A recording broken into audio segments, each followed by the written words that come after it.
Jangan biarkan anak berpaling hati darimu. Kesian. Kesian. Kenapa gitu?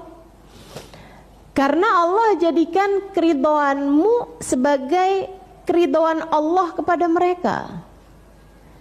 Jadi kamu harus jadi orang tua seperti yang katanya Nabi Muhammad.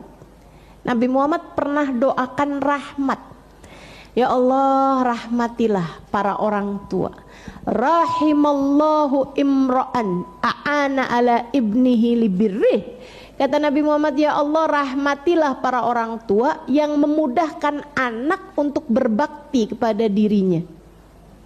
Jadi orang tua yang ngegampangin anak bakti sama dirinya, didoain dapat rahmat sama Allah Subhanahu wa taala. Orang tua yang enggak gampang nuntut, orang tua yang enggak gampang marahin anak, orang tua yang enggak gampang, enggak keras sama anak, orang tua yang gampangin anak buat bakti sama dia gitu. Maka karenanya kamu jangan sampai jadi orang tua yang nuntut banyak-banyak hal sama anak-anakmu. Kamu, mama anggap belum bakti selagi kamu belum beliin mama rumah di Pondok Indah. Itu orang tua, emak apa mafia? Jangan. Jadilah orang tua yang memudahkan anak berbakti padanya. Gitu kan? Ada hal-hal yang memang harus kamu bela mati-matian, betul. Betul. Kayak urusan ibadahnya dia kepada Allah, urusan sholat dia, kamu harus berusaha untuk memastikan anakmu tidak meninggalkan sholat. Itu betul, teman-teman saudaraku sekalian. Akan tetapi kayak urusan ada nilainya dia yang jelek di rapotnya, ya nggak apa-apa sih, nggak apa-apa banget teman-teman. Deh jangan belagu. Kenapa kok bisa nilai kamu ada, rapot kamu ada merahnya nih, ada satu ada merahnya nih. Kamu memang dasar kamu nggak belajar sih. Kamu tuh bakal dimarahin habis-habisan. Dia lupa dulu rapotnya merah semua.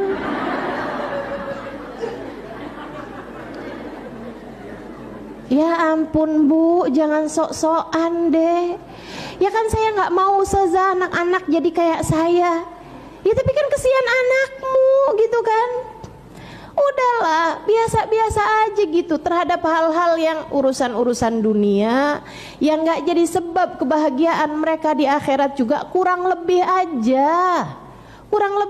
Ada kurang-kurangnya kamu terima, ada lebih-lebihnya juga kamu terima gitu kan. Nggak harus pas seperti yang kamu mau. Jangan biarkan anak-anakmu menderita hanya karena ambisimu sendiri terhadap urusan anak-anak kamu. Anak saya harus sukses, anak saya harus berhasil, anak saya harus jadi juara, anak saya harus. Kamu gak pernah nanya anak-anak kamu kepengen apa?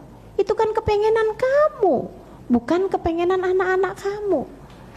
Dan lagi pula, memangnya kalau anakmu jadi yang B aja, kamu berhenti sayang sama dia? Kan enggak. Jangan sampai tuh kamu bilang sama anak kamu, kalau nanti rapot kamu jelek besok, mama gak kenal lagi sama kamu. Besokannya habis dia ngambil rapot ternyata jelek beneran. Masuk dalam rumah ditanya sama mamahnya gitu kan, gimana rapot kamu nak? Kamu siapa ya? Beneran jadi nggak kenal sama ibunya. Ya Allah, ya Allah. Ayolah kita jadi anak yang benar sama orang tua kita jadi ibu yang benar sama anak-anak kita. Jangan biarkan hati orang tuamu ataupun hati anak-anakmu berpaling darimu. Insya terus doain, terus sambungin. Dan Bu, jangan pernah doa buruk ataupun ngomong buruk sama anak-anak kamu. Ini sangat-sangat saya tekankan. Jangan pernah doain buruk. Jangan pernah doain buruk. Bahkan jika kamu lagi kesel sekalipun sama anak kamu, lagi marah sekalipun sama anak kamu, jangan pernah keluar doa buruk mendoakan mereka.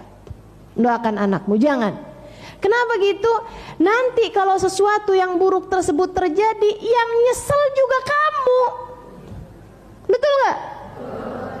Kamu lagi marah kayak apapun, nih saya kasih tahu nih, lagi marah kayak apapun, kamu kalau doa gini, ya Allah, saya memang marah sama dia ya Allah, tapi saya ridho sama dia.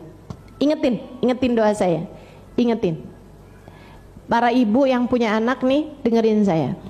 Kalau kamu lagi marah sama anak kamu, semarah apapun, doanya gini aja, ya Allah, saya memang marah sama dia ya Allah, saya memang kesel sama dia ya Allah, tapi saya ridho kepadanya, maka ridhoilah dia ya Allah.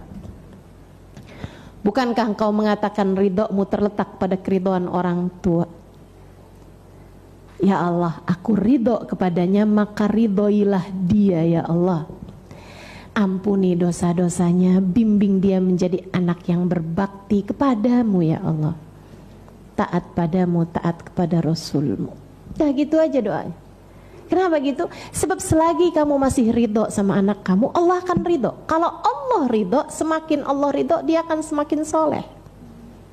Semakin Allah ridho, dia akan semakin solehah. Semakin Allah ridho, dia akan semakin jauh dari dosa-dosa, semakin dekat dengan jalan ketaatan, semakin akan bertemu dengan orang-orang soleh dalam hidupnya, Bu. Tapi kalau ibu sampai keluar doa, ya Allah saya marah sama anak saya, Allah saya nggak ridho sama anak saya. Bu, kamu nggak ridho, Allah nggak ridho sama dia. Kalau seorang anak tidak diridhoi Allah, Allah hanya akan biarkan dia semakin tersesat dalam dosa-dosa, semakin tenggelam dalam keburukan-keburukan.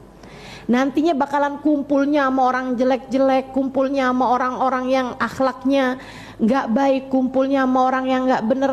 Kenapa? Karena kamu nggak ridho sama dia. Kamu nggak ridho sama dia, Allah nggak ridho kepadanya. Jelas?